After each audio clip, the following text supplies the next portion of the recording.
Nilikuwa nawaza kitu fulani.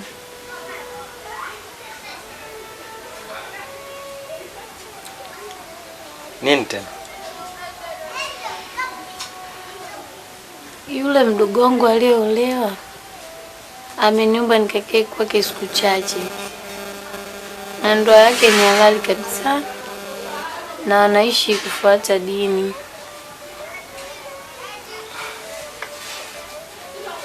Nyumbani kwake? Hivi unakisikia unachokizungumza?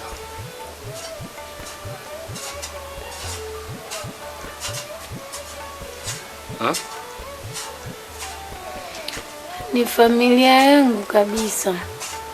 Naona kama ni fursa pia nijipumzishe na nipate kujitafakari.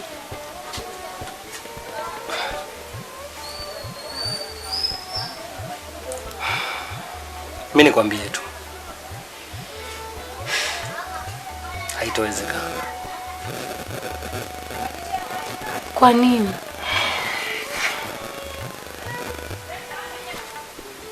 Kwa sababu kule kwao kila kitu ni haramu na halali.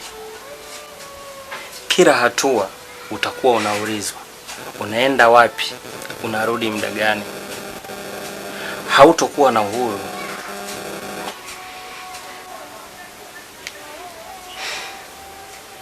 Alidi, ni siku chache tu.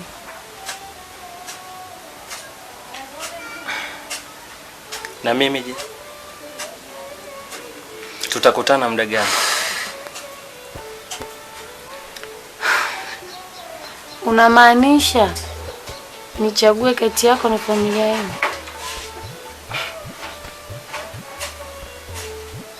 Ninachosema kwamba kule watakubadilisha. Ukirudi hapa utakuwa mtu mwingine. Hautokuwa na muda na mimi wala na hamu ya mimi. Sijui umenielewa? Labda kubadilika si kitu kibaya.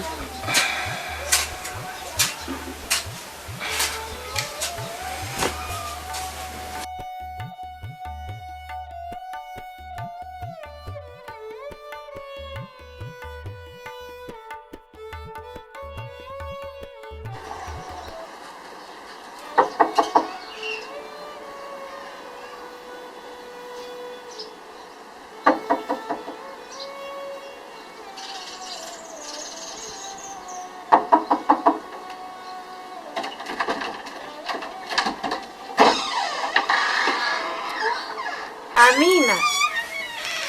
Karibu dadangu. Asante. Karibu.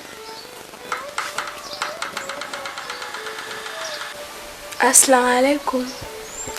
Wa alaykum salaam. Mambo? Poa tu. Nilikuwa nakusubiri. Leo ndo nilijua siku ya kwanza kuja kukaa hapa.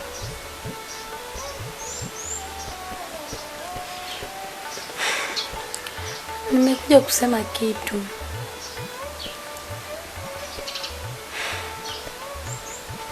Kitu gani iko tena? Nimegairi kuja kukaa hapa. Kwa nini? Na unaonekana upo tofauti. Au kuna mtu kakukosea? Au kuna mtu umegombana naye? Hapana. Tatizo si hapa. Basi ni wapi? Amina, ulisema mwenyewe unahitaji utulivu, unahitaji mabadiliko. Hadija, sio rahisi kama unavyofikiria. Ni Alidi, sivyo?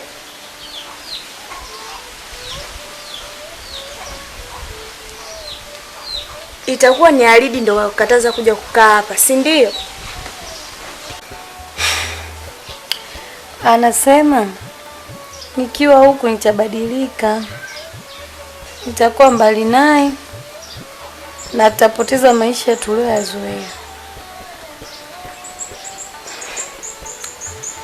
lakini hiyo ndo sababu ambayo mimi nilikuwa nataka uje kukaa hapa upate nafasi ya kujijua na kujitazamia dada yangu. Hadija, wewe umeolewa, una mume halali. Maisha yangu mimi yako tofauti. Ndiyo hivyo tofauti, lakini je, yana furaha? Sijui tena Hadija. Mlango wangu dada yangu muda wote upo wazi, leo hata na kesho. Ukiamua kuchagua amani kuliko hofu, basi utatukuta. Karibu.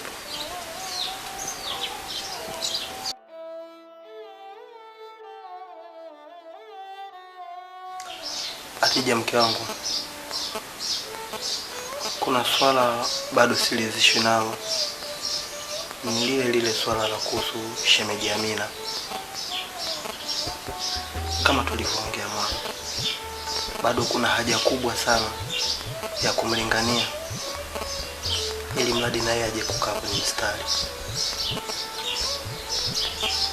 kwa sababu kwa jinsi ninavyomuona na mwenendo wake, nawe nakuomba mke wangu uendelee kutia juhudi ili mradi shemeji Amina aweze kutoka kule anapokaa ili aje kukaa na sisi hapa, aweze kubadilisha tabia yake kidogo kidogo. Najua mke wangu kwenye kulipambania hilo unaweza. Mimi bado siridhishwi na yule jamaa anayekaa naye, kwa sababu natamani siku moja wewe unavyokuwa kwenye mstari au wewe unavyokuwa salama na ndugu zako nao waje kuwa salama, lakini pasipo na hapo hakuna utakachokuwa ukifanya mke wangu.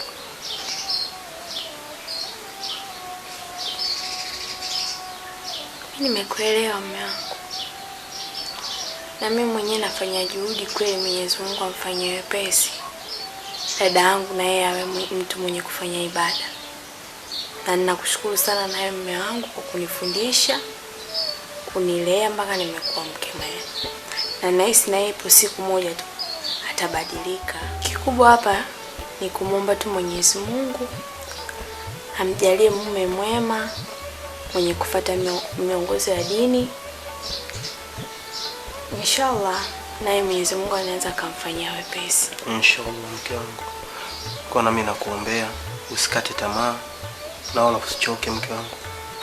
Nakuombea kila siku na wewe ufanikiwe katika mapambano yako. Amina. Haya mke wangu. Azana hiyo na azinio muda huu kwa nzuri hiyo. Nabidi niende kuswali. Nawe kajiandae ukaswali. Sawa. Haya.